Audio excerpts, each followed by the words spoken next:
నమస్కారం, సిటీ వార్తలకు స్వాగతం. ముందుగా ముఖ్యాంశాలు.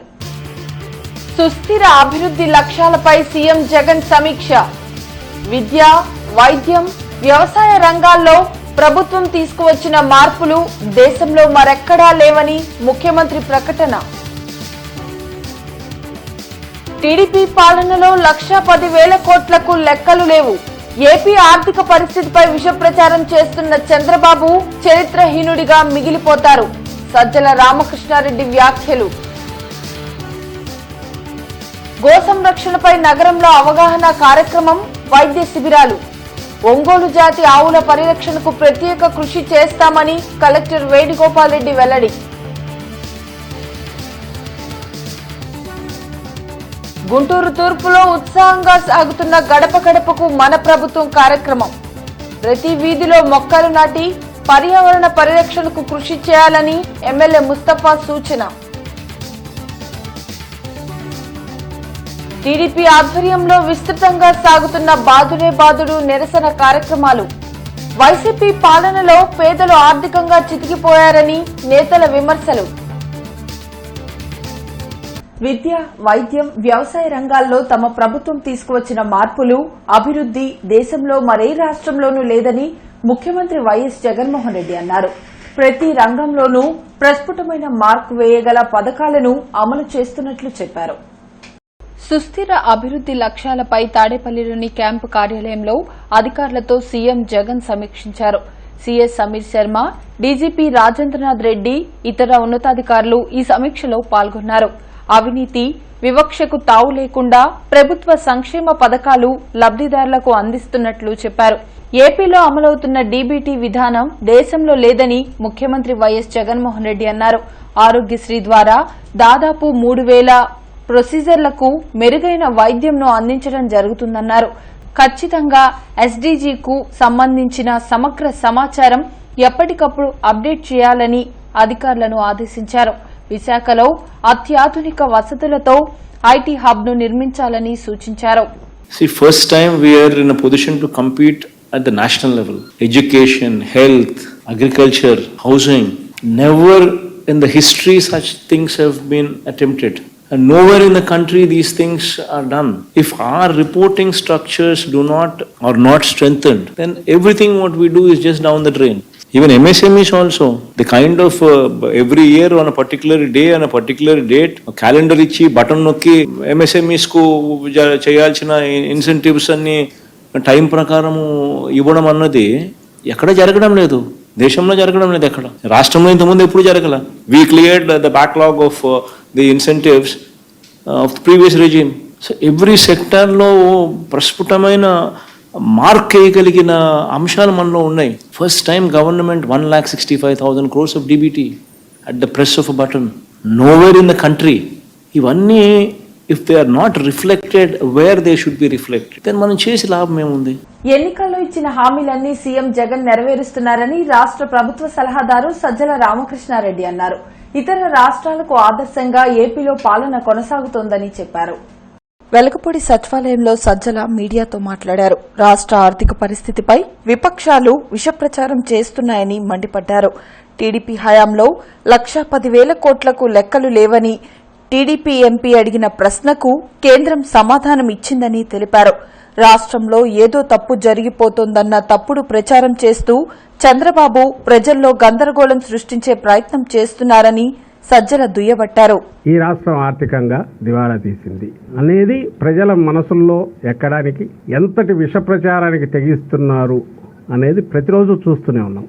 సంక్షేమం ముందు గాలికి పోవాలి, అది వదిలే ఏదైతే జగన్మోహన్ రెడ్డి గారికి గట్టిగా బలమైన శక్తిని, ఆయన శక్తిని పెంచుతోందో దాన్ని దెబ్బకొట్టి దుబారా చేస్తున్నారు అనే ఇర్రెస్పాన్సిబుల్గా ఉంది గవర్నమెంట్ అనే ఇది అభిప్రాయం ఎట్లా తీసుకురావాలనే ఉద్దేశంతో రోజువారీ చేస్తున్న ప్రచారం, వ్యవస్థలను మేనేజ్ చేయడం అనే దాటిపోయి వ్యవస్థలను నడపడము, అందులో నుంచే తన పెత్తందారీతనం ఏదైతే ఉందో దాన్ని రాష్ట్రం మీద రుద్దడం, ఇది అలవాటు అయిపోయింది.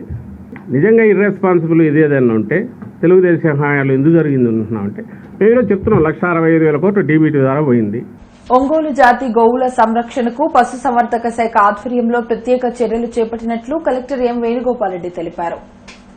నెహ్రూ నగర్లోని గోశాలలో ఏర్పాటు చేసిన మెడికల్ క్యాంప్ అవగాహన సదస్సును కలెక్టర్ ఎం వేణుగోపాల్రెడ్డి ప్రారంభించారు. గోవులకు గాలికుంటు వ్యాధికి వ్యాక్సిన్ వేశారు. గోవుల సంరక్షణకు గ్రూపులను ఏర్పాటు చేసి వాటిని ఎలాంటి ఇబ్బందులు లేకుండా తీసుకోవాల్సిన చర్యలపై అవగాహన కల్పిస్తున్నట్లు కలెక్టర్ తెలిపారు. కౌస్ అన్నవి ఒంగోలు జాతి బుల్స్ అన్నవిను చాలా ప్రత్యేకమైనవి. ఇవి అంతరించిపోతున్న ఈ సందర్భంలో రాష్ట్రంలో ఈ ఒంగోలు జాతి పశువులని పరిరక్షించుకోవడం కోసం మనం ఈ కార్యక్రమం చేసుకోవడం జరుగుతూ ఉంది. జిల్లాకు వచ్చినట్లయితే గుంటూరు జిల్లాలో దాదాపుగా 5,279 ఒంగోలు క్యాటిల్ పాపులేషన్ మన దగ్గర ఉంది. వీటిని పెంపొందించుకొని ఇవి అంతరించిపోకుండా వీటిని చేయడం కోసమని రాష్ట్ర ప్రభుత్వం ఏపీ బయోడైవర్సిటీ బోర్డు ఆధ్వర్యంలో ఈ కార్యక్రమం చేపట్టడం జరిగింది.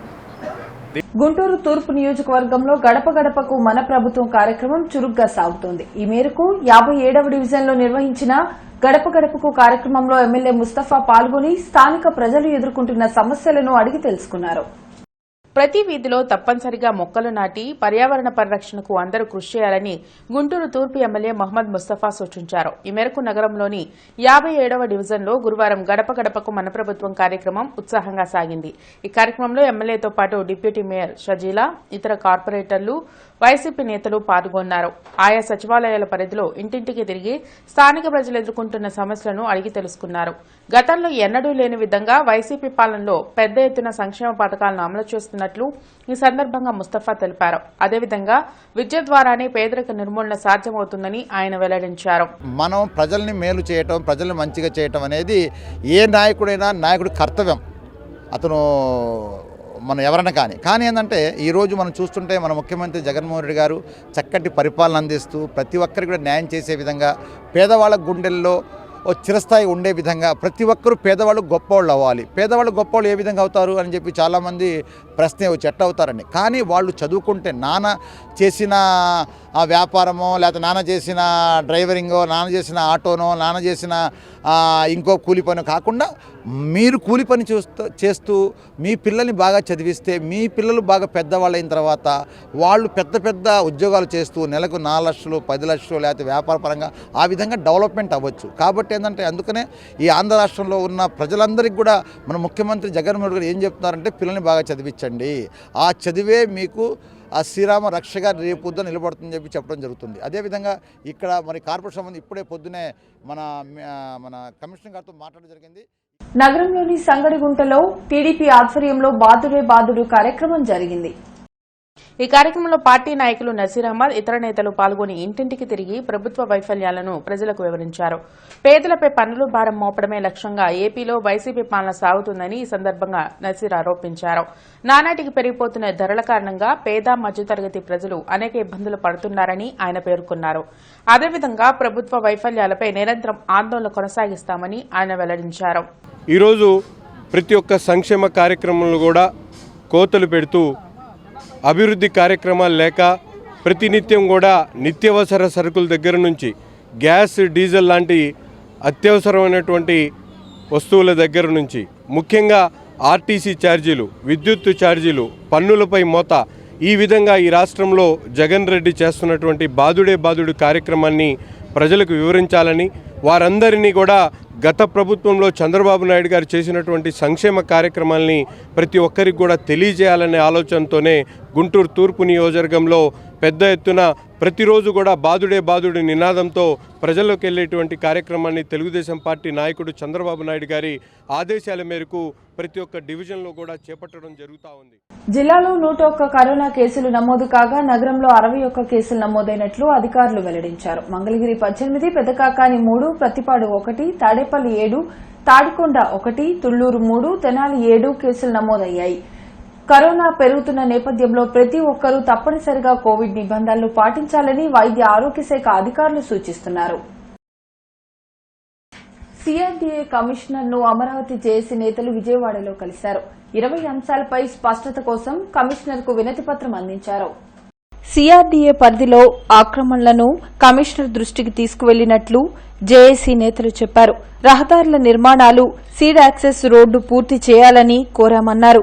రైతుల సమస్యలపై కమిషనర్ సానుకూలంగా స్పందించారని తెలిపారు. కౌలు, ఇతర అంశాలను జులై 31లోగా పరిష్కరిస్తామని జేఏసీ నేతలు పేర్కొన్నారు. ఏదైతే కొండవీటి వాగు, పాలవాగు ఉందో ఆ వాటికి కూడా ఇప్పటికే కాంట్రాక్టర్లకు అసైన్ చేశాము. ఆ పనులను కూడా వెంటనే చేపడతామని చెప్పారు. అదేవిధంగా ల్యాండ్ ఎక్విజేషన్ మీద ఒక స్పష్టమైనటువంటి ఏదైతే ఉందో గవర్నమెంట్తో చర్చించిన తర్వాత ఆ ల్యాండ్ ఎక్విజేషన్ చేసేటువంటి విషయాలు ఏంటి, అదేవిధంగా సీడ్ యాక్సెస్ రోడ్డుని మేము ఏదైతే ఇప్పుడు కరకట్ట ఉందో కరకట్టకు ఏదైతే ఖర్చు పెడతా ఉన్నారో 150 కోట్ల రూపాయలు, దాని బదులు ఇదే సీడ్ యాక్సెస్ రోడ్డుని కంటిన్యూ చేయొచ్చు కదా, మీరు సీడ్ యాక్సెస్ రోడ్ చేస్తే అది ఉపయోగపడుతుంది అనేది మేము సూచించాము. దాన్ని కూడా ఏదైతే కరకట్టతో పాటు సీడ్ యాక్సెస్ రోడ్డును కూడా ఆ ల్యాండ్ ఎక్విజేషన్ ఒక 40 ఎకరాల భూమి ఉంది సీడ్ యాక్సెస్ రోడ్డులోకి ఎక్విజేషన్ చేయడానికి. తాడికొండలోని డాక్టర్ బిఆర్ అంబేద్కర్ సాంఘిక సంక్షేమ గురుకుల పాఠశాలలో విద్యార్థులకు ఇబ్బందులు లేకుండా అవసరమైన మౌలిక సౌకర్యాలు సమకూర్చేలా చర్యలు తీసుకోవాలని కలెక్టర్ ఎం వేణుగోపాల్ రెడ్డి అధికారులను ఆదేశించారు. పాఠశాలను ఆగస్టు నెలలో మరలా పరిశీలించడం జరుగుతుందని, మౌలిక సౌకర్యాలపై ఉన్న చిన్న చిన్న సమస్యలను అప్పటిలోగా పూర్తి స్థాయిలో పరిష్కరించేలా చర్యలు తీసుకోవాలని అన్నారు.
అఖిల భారత postal and RMS pensioners association 2 రోజుల రాష్ట మహాసభలు బ్రాడీపేట సిపిఎం కార్యాలయంలో ఆరంభమయ్యాయి. తపాలా పెన్షనర్స్ సమస్యల పరిష్కారానికి కేంద్రం చర్యలు తీసుకోవాలని అసోసియేషన్ ఉపాధ్యక్షులు నిమ్మగడ్డ నాగేశ్వరరావు డిమాండ్ చేశారు. పార్లమెంట్ స్టాండింగ్ కమిటీ సిఫారసు ప్రకారం 65, 70, 75 ఏజ్ కేటగిరీలుగా పెన్షన్ అందించాలన్నారు. అలాగే June increment, fixed medical allowance పెంపుకు చర్యలు తీసుకోవాలన్నారు. తపాలా ఆర్ఎంఎస్ పెన్షనర్స్ అసోసియేషన్ రాష్ట సర్కిల్ సమావేశంలో రాష్ట అధ్యక్షులు వెంకటేశ్వరరావు, ప్రధాన కార్యదర్శి ఉమామహేశ్వరరావు, జాతీయ నేత విద్యాసాగర్తో కలిసి నిమ్మగడ్డ మాట్లాడారు. మా కార్యవర్గ సమావేశాల్లో సమస్యల పట్ల క్షుణ్ణంగా పరిశీలన జరిపి దాని మీద చర్చలు చేసి ఒక కార్యక్రమం రూపొందించుకుంటాం. భవిష్యత్తులో చేయవలసినటువంటి విషయాలు పొందుపరుస్తూ ఉంటాం. మరి అదేవిధంగా రేపు మరి ఓపెన్ సెషన్ అంటే బహిరంగ సభ, అదేవిధంగా మరి జనరల్ బాడీ అందరు సర్వసభ్యుల సమావేశం జరుగుతూ ఉంది. దానికి రాష్ట్ర నలుమూలల నుంచి కూడా అన్ని జిల్లాల నుంచి కూడా పెన్షనర్లు వస్తూ ఉన్నారు. అదేవిధంగా నాయకులు కూడా మనం పిలుచుకొని ఉన్నాం. వారు కూడా వారి ప్రసంగాల ద్వారా మనం ఉత్తేజనం చేసే అవకాశం ఉంది. ఈ సమస్యల్లో ముఖ్యంగా ఏదైతే 65, 70, 75కి రికమెండ్ చేస్తూ పార్లమెంటరీ స్టాండింగ్ కమిటీ సిఫార్సులు పెన్షన్ని ఇవ్వాలి అని చెప్పని పొందుపరచబడిందో ఆ డిమాండ్ అమలు చేయాలని, అదేవిధంగా జూన్ 30th ఇంక్రిమెంట్ ఎవరైతే సంవత్సర కాలం పాటు పనిచేసి ఇంక్రిమెంట్ లేకుండా రిటైర్ అయ్యారో వాళ్ళకి జూన్ ఇంక్రిమెంట్ ఇవ్వాలని చెప్పని, విద్యారంగ సమస్యల పరిష్కారం కోరుతూ ఏపీటీఎఫ్ చేపట్టిన ఆందోళన కలెక్టరేట్లో కొనసాగుతోంది. ఎన్నికల్లో ఇచ్చిన హామీ మేరకు సిపిఎస్ ని రద్దు చేయడంతో పాటు 117 జీవోను రద్దు చేయాలని యూనియన్ నాయకులు డిమాండ్ చేశారు. మాతృభాష మాధ్యమాన్ని కూడా ప్రభుత్వ స్కూల్స్ లో కొనసాగించాలని కోరారు. ప్రజల కోసం ఒక సామాజిక దృక్పథంతో పనిచేస్తున్నటువంటి ఆంధ్రప్రదేశ్ టీచర్స్ ఫెడరేషన్ మరి ప్రజల కోసమే పనిచేస్తున్నటువంటిది ఈ సందర్భంగా మేము గుర్తు చేస్తున్నాం. మరి సమాజం కోసం ఒక సామాజిక అవగాహనతో పనిచేస్తున్నటువంటి ఈ పోరాట కార్యక్రమం కొనసాగుతుంటే ఇన్ని రోజులుగా కేవలం మేమే కాకుండా ఈ సమస్య ప్రజలకు వ్యతిరేకమైందని చెప్పి రాష్ట్రంలో ప్రతి గ్రామంలోనూ అనేక గ్రామాల్లో పాఠశాలల విలీన ప్రక్రియని మరి ఆపివేయాలని చెప్పి సుదూర ప్రాంతాలకి 3 కిలోమీటర్ల దూరం పసిపిల్లలను పంపడం భావ్యం కాదని చెప్పి అనేక చోట్ల తల్లిదండ్రులు కూడా మరి వ్యతిరేకిస్తూ పాఠశాలకు తాళాలేసి వాళ్ళ నిరసన తెలియజేస్తున్నారు. గార్డెన్స్ క్యాపిటల్ హోటల్లో పీఎంజే జ్యువెలర్స్ ఆభరణాల ప్రదర్శన సాగింది. 2 రోజుల పాటు సాగే ఈ ప్రదర్శనను క్రేన్ సంస్థల అధినేత గ్రంథి కాంతారావు, మూర్తి షోరూం అధినేత మూర్తి ఆరంభించారు. అధునాతన డిజైన్స్ తో కూడిన పీఎంజే జ్యువెలర్స్ ఎగ్జిబిషన్ ను ఆభరణ ప్రియులంతా సద్వినియోగం చేసుకోవాలని గ్రంథి Kantharao, PMJ business head Ramireddy కోరారు. మూర్తితో పాటు జ్యువెలర్స్ విభాగాల ప్రతినిధులు గోపాల్, కాజాబాబు తదితరులతో కలిసి ఎగ్జిబిషన్ ను ఆరంభించారు. వివిధ డిజైన్స్ తో ఉన్న డైమండ్, గోల్డ్ ఆభరణాలను తిలకించారు. రకంగా ప్రస్తుతం ట్రెండ్కి సరిపడే విధంగా కూడా అన్నీ కూడా చూసాము. వాటిల్లో ముఖ్యంగా ఈ వివాహాలు చేసుకునేటటువంటి దంపతులకి పనికొచ్చాయి, మగవాళ్ళకి పనికొచ్చాయి, ఆడవాళ్ళకి పనికొచ్చాయి కూడా బ్రైడల్ చాలా బాగున్నాయి. వడ్రాణాలు, తర్వాత హారాలు, గాజులు, టాప్స్, సింపుల్గా కాలేజీకి వెళ్ళేటటువంటి గర్ల్స్ వేసుకునేటటువంటి సింపుల్ చైన్స్ కానీ డైమండ్స్తో పొదిగినాయి, పచ్చలతో పొడిగినాయి, రవ్వలతో పొడిగినాయి, నీలాలతో అనేక రకాలైనటువంటి సెమీ ప్రెజర్ స్టోన్స్తో ప్రస్తుతం వచ్చినటువంటి ట్రెండ్ ప్రకారంగా చాలా అద్భుతంగా ఉంది. నాకు చానాళ్ళ నుంచి ఈ షాపు ఓనర్స్ వాళ్ళందరూ తెలుసు. అట్లాగే వీళ్ళు సర్వీస్ కూడా చాలా చక్కగా ఇస్తారు. సపోజ్ మీరు కొనుక్కొని వెళ్ళారు, ఏదో చిన్న సమస్య వచ్చింది, ఒక లింక్ కొట్టమో ఇంకోటో వాళ్ళకి ఫోన్ చేసి చెప్పగానే ఇమీడియట్లీగా వాళ్ళు వాళ్ళ మనిషిని పంపించి మీకు సర్వీస్ చేసి ఇవ్వడానికి చాలా అద్భుతంగా ఉంటుంది. ఇక్కడ మేము exclusive diamond jewellery, so exclusive gold jewellery, so new ట్రెండ్కు విక్టోరియన్ కలెక్షన్ అని, సో బీడ్స్ కలెక్షన్ అనేది లాంచ్ చేశాము. ఇక్కడ కంప్లీట్గా మీకు వెడ్డింగ్ సంబంధించిన జ్యువెలరీ మీకు కంప్లీట్గా మనం ఇక్కడ డిస్ప్లే చేస్తున్నాము. సో ఈ ఎగ్జిబిషన్ అనేది మనం ఏంటంటే శ్రావణ మాసం ముందుగా మనము ఎగ్జిబిషన్ కాండక్ట్ చేస్తున్నాము. అలానే చాలా వరకు ఆగస్టులో మనకు వెడ్డింగ్స్ ఉన్నాయి. సో వాళ్ళందరి దృష్టిలో పెట్టుకొని గుంటూరు ప్రజలకు అందుబాటులో ఉండడానికి కోసము మనం ఇప్పుడు ఏదైనా జ్యువెలరీ తీసుకోవాలంటే బ్రైడల్ హైదరాబాద్ వెళ్ళాలి, విజయవాడ వెళ్ళాలి. అలా కాకుండా మన ప్రజలకు అందుబాటులో ఈ 2 డేస్ మనం ఎగ్జిబిషన్ కాండక్ట్ చేస్తున్నాం. మీరు అందరూ తప్పకుండా వచ్చి విచ్చేసి ఈ అవకాశాన్ని సద్వినియోగం చేసుకోవాల్సిందిగా కోరుకుంటున్నాము. మీరందరూ గుంటూరు ప్రజలందరూ తప్పనిసరిగా వినియోగించుకొని వచ్చి ఒక్కసారి తప్పనిసరిగా విజిట్ చేసి చూడండి. ఎందుకంటే కలెక్షన్స్ అన్నీ అప్డేట్ అవుతూ ఉంటాయి, ఒక్కసారి చూడండి. ఈ ఎగ్జిబిషన్ సందర్భంగా పీఎంజే జ్యువెలరీ వారు 50% offer on monthly saving scheme అని చెప్పి ప్లాన్ చేశాము. అంటే ఫస్ట్ మంత్ పేమెంట్లో మీరు 50% కడితే సరిపోతుంది. ఇట్లాగా మిగిలిన స్కీమ్ అంతా 11+1 ఆఫర్, ఎట్లాగా అది రెగ్యులర్గా ఉండే ఆఫర్. ఇది కాకుండా ఎగ్జిబిషన్ సందర్భంగా ఎక్స్క్లూజివ్లీ ఓన్లీ ఎగ్జిబిషన్ ఆఫర్ అండి. ఇది 50% offer on first EMI any scheme అనమాట. మనకు సీసీఎల్ఏ కమిషనర్ కార్యాలయం నుండి వైఎస్సార్ జగనన్న శాశ్వత భూ హక్కు మరియు భూరక్ష పథకం మ్యుటేషన్ దరఖాస్తుల పరిష్కారం తదితర అంశాలపై chief commissioner of land administration మరియు special chief secretary revenue G Sai Prasad, జిల్లా కలెక్టర్లు జేసీలతో వీడియో కాన్ఫరెన్స్ నిర్వహించారు. జగన్ బాధలకు ఏది అతీతమో వైసీపీ నేతలే సమాధానం చెప్పాలని టీడీపీ పశ్చిమ ఇన్ఛార్జ్ కోవెలమూడి రవీంద్ర సవాల్ విసిరారు. పశ్చిమ నియోజకవర్గం 20వ డివిజన్లోని సంపత్ నగర్ లో బాదుడే బాదుడు కార్యక్రమం నిర్వహించారు. ఇంటింటికి వెళ్లి చంద్రబాబు హయాంలో ధరలు, ఛార్జీలు ఎంత తక్కువగా ఉన్నాయి, జగన్ అధికారంలోకి వచ్చిన తర్వాత ధరలు, ఛార్జీలు ఎంత విపరీతంగా పెరుగుతున్నాయో వ్యత్యాసం రూపొందించిన కరపత్రాలను ప్రజలకు అందజేసి వివరంగా తెలియజేశారు. ప్రభుత్వం అనుసరిస్తున్న ప్రజా వ్యతిరేక విధానాల వల్ల కేవలం 3 ఏళ్లలోనే ఎంతో వ్యతిరేకత మూటకట్టుకున్నారు. అన్ని వర్గాల వారిని నమ్మించి నట్టేట ముంచారని అన్నారు. ఏ విధంగా పేదవాడి నడ్డి విరుస్తున్నారో, ఎన్ని అబద్ధాలు చెప్పాడో, ఈ జగన్మోహన్ రెడ్డిని సాగనంపేందుకు ప్రజలందరూ కూడా రెడీగా ఉన్నారు. ఎప్పుడు ఎలక్షన్ వస్తేప్పుడు ఆయన సాగనంపడం ఖాయం. అట్లాగే ఆయన చేసే నేరాలు, ఘోరాలు, మోసాలు, ఆయన ఏం చెబుతున్నాడు, ఏం చేస్తున్నాడు అనేది కూడా ఒకసారి ఆలోచించుకోవాలి. ఒక్కటి కూడా ఈ రాష్ట్రాన్ని ముఖ్యంగా ఆయన అప్పుల ఊబిలోకి తీసుకెళ్ళిపోయాడు. అట్లాగే సంక్షేమ పథకాలని చెప్తాడు, లబ్ధిదారులందరినీ తగ్గించేస్తాడు. ఏదో సంక్షేమం పేరుతో దోపిడీ చేస్తున్నాడు ఈయన. అంతా మహాగణుడి జగన్మోహన్ రెడ్డి. ముఖ్యంగా పేదల పట్ల ఇవాళ ఈ గుంటూరు పట్టణంలో పేదలు బతికే పరిస్థితులు లేరు కాబట్టి మా వంతుగా తెలుగుదేశం పార్టీ ఎటువంటి విపత్తు పరిస్థితుల్లో కూడా మా వంతు సహాయం పేదలకు చేస్తాం. అట్లాగే ఏ విధంగా అయినా సరే ఈ జగన్మోహన్ రెడ్డిని బంగాళాఖాతంలో కలపాలి.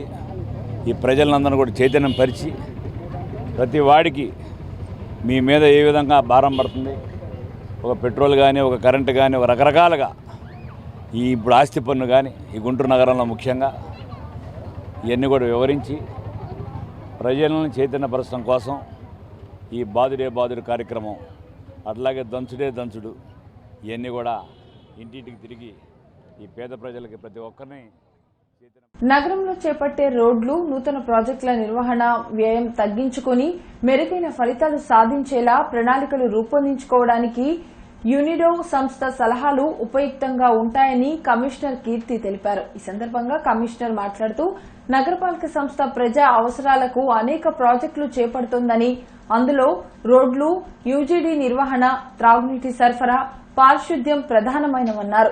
నగర అధికారుల సామర్థ్యం పెంపుకు వర్క్షాప్లో ప్రతిపాదనలు తీసుకొచ్చామని చెప్పారు. జిల్లాలో మంజూరైన మల్టీపర్పస్ ఫెసిలిటేషన్ సెంటర్లు, బల్క్ మిల్క్ చిల్లింగ్ యూనిట్లు, ఆటోమేటిక్ మిల్క్ కనెక్షన్ యూనిట్ భవనాల నిర్మాణం నిర్దేశిత సమయంలో పూర్తి చేసి వినియోగంలోకి తీసుకువచ్చేలా చర్యలు తీసుకోవాలని AP dairy development corporation managing director A Babu జిల్లా కలెక్టర్లకు సూచించారు. ఈ సందర్భంగా బాబు మాట్లాడుతూ జగనన్న పాలవెల్లుకు సంబంధించి ఏఎంసీయూ, బీఎంసీయూల భవనాల నిర్మాణం వేగవంతం చేయాలని తెలిపారు. ఈ వీడియో కాన్ఫరెన్స్ లో కలెక్టర్ వేణుగోపాల్ రెడ్డి, జేసీ రాజకుమారి తదితరులు పాల్గొన్నారు. విద్యుత్ శాఖ అధికారుల తప్పిదాలకు దళితులు బాధ్యులు కావాలా అని సిపిఎం నగర కార్యదర్శి కె నళినీకాంత్ ప్రశ్నించారు. నల్లచెరువులోని విద్యుత్ శాఖ ఎగ్జిక్యూటివ్ ఇంజనీర్ ఆఫీస్ ను సిపిఎం ఆధ్వర్యంలో కోబాల్టుపేట ఎస్సీలు ముట్టడించారు. జగ్జీవన్ జ్యోతి పథకం కింద లబ్దిదారులైన కోబాల్టుపేట దళితులను విద్యుత్ శాఖ అధికారుల తప్పిదంతో జూన్ నెల విద్యుత్ బిల్లు చెల్లించాలని, లేకపోతే కనెక్షన్ తొలగిస్తామని అనడంతో ఈ ముట్టడి కార్యక్రమం చేపట్టారు. ఆజాదీ కా అమృత్ మహోత్సవంలో భాగంగా నిర్వహిస్తున్న హర్ ఘర్ తిరంగా కార్యక్రమంలో ప్రతి ఇంటిపైన మువ్వన్నెల జెండా రెపరెపలాడేలా చర్యలు తీసుకోవాలని సాంస్కృతిక శాఖ స్పెషల్ సీఎస్ రజిత్ భార్గవ్ కలెక్టర్లకు సూచించారు. వివిధ ప్రధాన నగరాలు, పట్టణాల్లో ముఖ్య కూడళ్లలో హోర్డింగ్లు, ఫ్లెక్సీలను ఏర్పాటు చేయాలని చెప్పారు. ఇవి ఇప్పటివరకున్న అప్డేట్స్. మరిన్ని అప్డేట్స్ తో మళ్లీ కలుద్దాం. అంతవరకు సెలవు. నమస్కారం.